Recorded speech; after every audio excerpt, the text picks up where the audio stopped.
মালদায় উদ্ধার brown sugar, ব্ল্যাঙ্কেটে মুড়ে পাচার করা হচ্ছিল মাদক। কলকাতা এসটিএফের খবরের ভিত্তিতে মালদা টাউন স্টেশনে ডাউন বিবেক এক্সপ্রেসে অভিযান চালায় মালদা জিআরপি। ট্রেন থেকে আটক করা হয় সন্দেহভাজন কালিয়াচকের এক বাসিন্দাকে।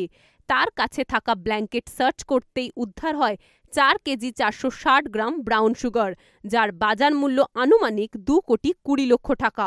জানা গেছে, মণিপুর থেকে এই ব্রাউন সুগার নিয়ে আসা হচ্ছিল মালদা কালিয়াচকে।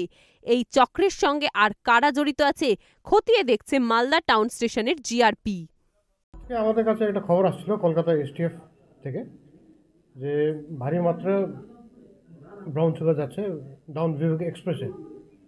তো ওই খবর অনুযায়ী আমরা মালদা টাউন স্টেশনে অ্যাটেন্ড করি। তখন বিভাগ এক্সপ্রেস আসলো ডিব্রুগড় থেকে। তখন আমরা একটা ছেলেকে ধরলাম, ওর কাছ থেকে 4 কেজি 460 গ্রাম মতো ব্রাউন সুগার পাওয়া গেছে। Value about market value 2.20 crores এরকম। এই আসছিল মণিপুর থেকে আসছিল আর কি, মণিপুর থেকে আসলো আর যাচ্ছিল টুয়ার্ডস কালিয়াচক দিকে যাচ্ছিল।